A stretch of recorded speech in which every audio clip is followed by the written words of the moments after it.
Hey, how's it going, everyone? This is Devils41 here. I wanted to bring you guys a video, just of a review of one of the gimbals that I've been using. It's going to be this Zhiyun Crane 3S. I don't know if I'm pronouncing that correctly, but it's the Zhiyun.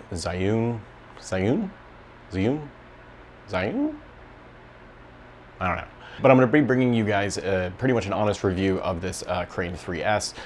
One of the reasons pretty much for it, is I don't consider myself any type of professional filmmaker, don't consider myself any type of professional content creator, even though I do charge for it. I do consider myself kind of a pro amateur, really at this point. So, there are those people who are kind of in those positions right now that are looking to maybe get their first gimbal, are looking at some of the other brands that are out there. And, DJI seems to be kind of that brand that everyone always goes towards. So, wanting to talk today some about those differences, what made me go towards the Zhiyun Crane.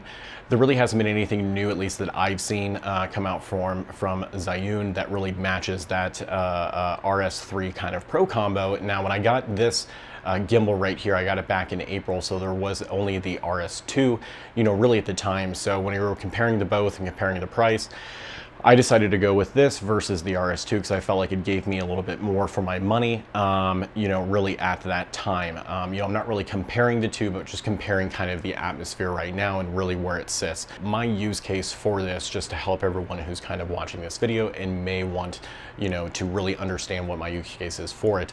So I don't use this for any type of weddings, any type of, commercial type use right now, like real estate. I do use it to shoot some commercial videos, maybe for some friends, or shoot some kind of B-roll for them if they've got any type of product. I will shoot some B-roll for kind of product, but mainly I stick to automotive type of videography. So shooting from a car, shooting stills, shooting in a specific location. So that's going to be my specific use case for it. So this right here is going to be the Crane 3S Pro Kit.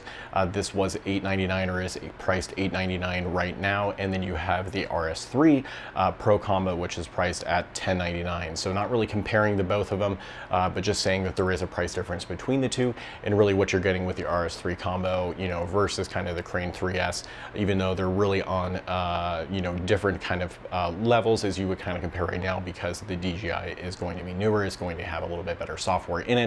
But really, if you're looking for, a gimbal that's really just going to get the job done, is really going to work for you, and is going to handle a really heavy load, then the Crane 3S is going to be really that gimbal for you. It's going to give you that ease of use. There's really not a lot of bells and whistles that I would say are really on it, that DJI really has a lot. You're still able to do a lot of kind of your main, shooting that you would want to do. You're still able to do those types of time lapses and everything through the actual app as you connect to it. You're not actually able to do it on this little screen right here. You are able to kind of set it up, but it's going to be, a very antiquated, I would say, kind of user interface, versus what the DJI kind of ecosystem is really getting you with some of those touch screens. They're giving you, a lot better LCD screens there, where you're getting, a very analog type of feel with the Crane 3S. So that said, what was my journey? What did I go through when I was looking for going to the, Crane 3S and versus, some of the other type of gear? When I was looking for a gimbal, I was looking for something that was able to handle kind of a decent workload, that was able to last me an entire, shoot or kind of car show. So now, when you're shooting out of a car, you have a lot of high wind, you have, a lot of drag really coming over the camera. So when I was shooting, I wanted something that was really going to have strong motor. So that's really the biggest difference that I would say probably between going with the DJI ecosystem versus the Crane 3S, is you're going to have a higher payload capability with it. So, as I'm going to show in some kind of B-roll footage, you guys can see what I have on my camera right now. So I did put a small rig, cage over my camera. I do have the normal mounting point, and then I do have some extra microphones usually that I'll have on it, and then sometimes I will have the image transmitter as well sitting on it. So the payload, I guess, itself is going to be a little bit heavier compared to some of the other payloads, but really the motors really need something, or they need a lot of weight on there, because when I did have my Nikon before, when I did try to use it, which was actually even heavier than my new Sony, it actually was struggling. I was getting a little bit of micro stutters in there, which I was reading online. People were saying to add extra weight to it, and that's really going to help balance balance it out. So you really do kind of need that extra weight. So if you do have a really light camera and a light system, I wouldn't recommend this really for you. What I got with the Crane 3S was with that kind of pro kit. So you do get the focus motors, you do get the zoom motors, you do get the video transmitter. You know, those were really great things that I thought I was really going to utilize. I'm going to be honest, I've never used the focus motor in the 6 months that I've had it. To be honest, all of my lenses are autofocus, and for the most part, I don't have enough time or enough hands to really go through and, you know, mess with a focus side. I have used the zoom motor once. I will say that it was okay.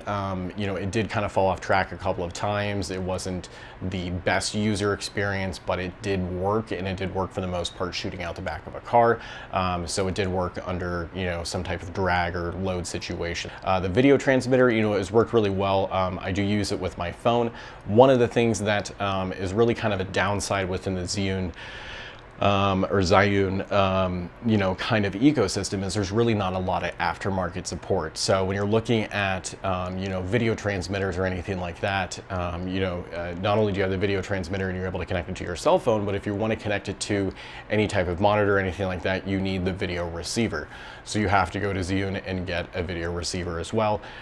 They don't have, even though they do have remote control capabilities with your cell phone and the ability to move the, you know, gimbal around with your cell phone, they don't have a way like the DJI where you can use like an Xbox controller or something like that to be able to control it. So, you know, for my use case, I eventually want to be able to get a kind of trailer hitch type situation where I can have an arm on the back and have the ability to control it from inside the car. So for this type of situation, I would have to go to Zhiyun directly and have to buy their unit, which I think is about $350, which has the built-in, you know, kind of screen with it. So you do get the all-in-one kind of factor, but to be honest, it's something that kind of is lacking. There's only one option for you.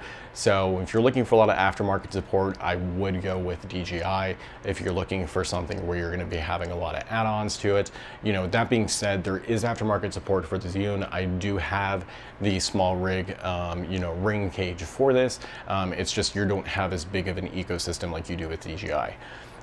You know, so as I said before, my thoughts on the gimbal, you know, it's really a good price point for the money. So you do have the, you know, controls over your camera.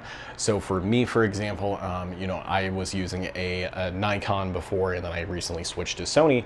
So Nikon, I think, had better support through the Zhiyun ecosystem than really Sony does, at least according to their camera capabilities kind of comparison.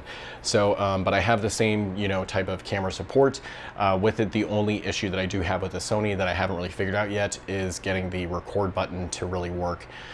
On the video side of it, I have to manually press the stop and, you know, start on the record button, which really isn't that big of a deal. But one thing that is really cool, which I never tried before with my Sony, but I did find out with this, is I do have photo control with the gimbal. So I am able to take photos with just this, you know, black button right here in the back, right in the center. That will do the focusing, and it will also snap the photos for me. So I've been able to get some really good rollers with it.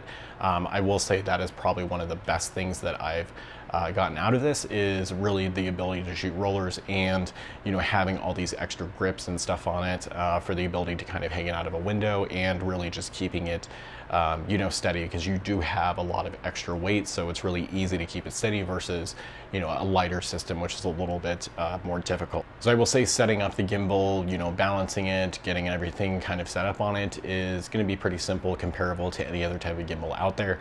I didn't have very many issues getting it, you know, balanced. The one issue that I did have is when I did go to my Sony camera and I did get a, I think I went with a 24-105 G Master lens.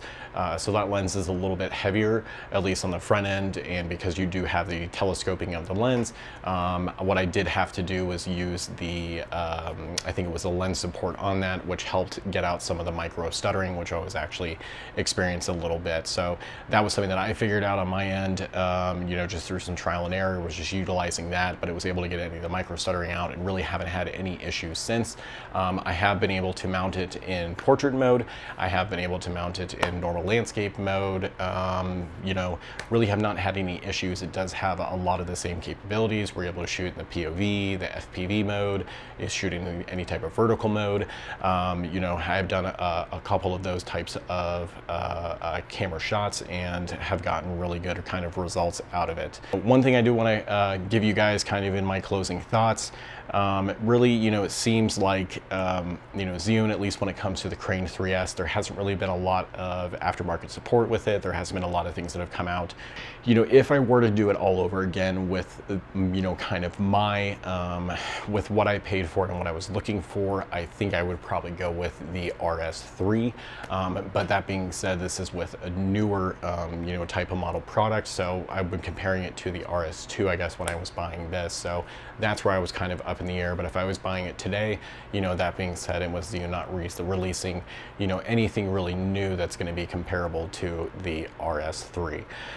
You know, so for my recommendations, if you are looking to purchase, you know, the Zhiyun Crane 3S, you know, for the price point that you're getting, I wouldn't really go with a Pro Kit unless you really need those extra, you know, batteries, you need the extra focus motors, you need the video transmitter or something like that, then obviously you want to go for the Pro Kit.